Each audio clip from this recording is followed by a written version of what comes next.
Chapter 1. Good Guess by Benny. The Alden family was up early on the first day of August. This was the day Mr. Alden was going to tell his 4 grandchildren about a plan he had made. When Grandfather came into the dining room for breakfast, Henry, Jessie, Violet, and Benny were waiting. Henry said, "I'm afraid there's not much time left. Making the treehouse for our neighbors took more time than we thought." "That's all right," Mr. Alden answered, sitting down. "My idea is for a very short trip. It won't take much time." Benny sat down. "Then it is a trip," he said, smiling to himself. "A trip always means an adventure." Jessie and Violet looked at each other.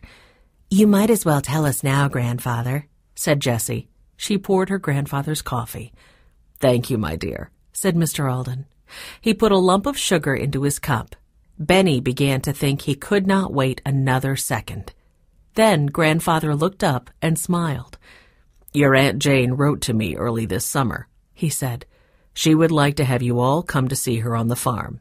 You can stay overnight. Any time," she said. "Just let her know when you are coming so she can have plenty for Benny to eat." Benny laughed. "Good for Aunt Jane," he said. Henry said thoughtfully, "We like the farm, but there aren't many adventures left there for Benny to work on." "No," agreed Mr. Alden. "That's why I thought you might like to find a new way to get to Aunt Jane's." "You mean we won't take the station wagon?" Violet asked. "We can't fly there," Henry said. "It is too short a trip to go by plane." Jessie shook her head and said, "Well, how else can we go? I don't want to walk." Benny began to laugh. "I know what you're thinking about, Grandfather," he said. "We could ride our bikes. It isn't too far for that." "You guessed it," Mr. Alden agreed. "And who knows, you might ride your bikes right into an adventure." "A bicycle adventure!" exclaimed Benny. "That's different. We wouldn't just whiz up to the farm in a car.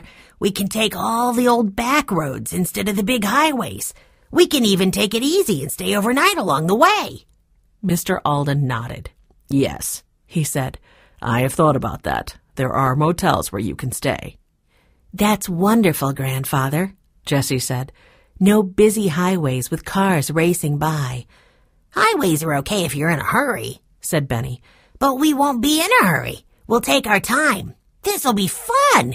We can ride about 50 miles a day on our bikes if we have to." Violet said, "Will you be all right alone, Grandfather?" "Of course," answered Mr. Alden. "I won't be alone anyway. I have plenty of people to look out for me. Don't worry. And remember, I will keep watch. He's too old a dog to run after 4 bikes." "Let's see," began Jessie. "We can't take very much. We need 1 change of clothes, sweaters, and pajamas." "Yes," agreed Violet. "We can wash things out and let them dry overnight." Henry said, "A raincoat would be handy if it rains." "And emergency rations," put in Benny. "It would be awful to have nothing to eat in an emergency."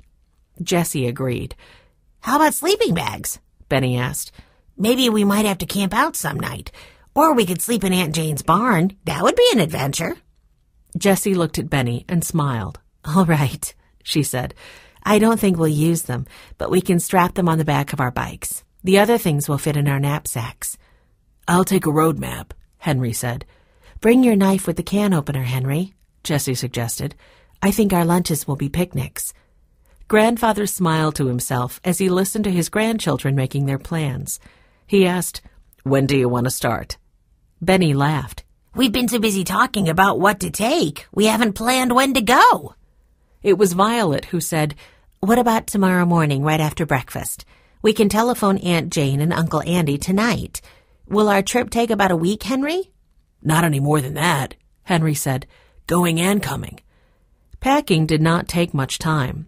After all, there was not much the Aldens were taking with them. Aunt Jane and Uncle Andy were delighted to hear about the plans for the bike trip. Aunt Jane said she would ask Maggie to cook all the things that Benny liked best. The next morning, the Aldens put their knapsacks on their backs. Everything else went on the carriers. They wheeled their bicycles around to the front door. Grandfather and Mrs. McGregor, the housekeeper, stood on the front porch. Watch sat at their feet. He seemed to know he was going to stay at home. He did not mind. It was not his idea of fun to run after bicycles. "Goodbye," they called. "Don't worry about us."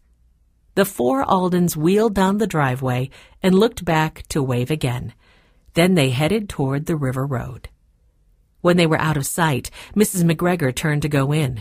She said, "You have 4 grandchildren to be proud of, Mr. Alden. They know how to get themselves out of trouble without any help." "Yes," agreed Mr. Alden. "They have always solved their own problems, just as they do mysteries.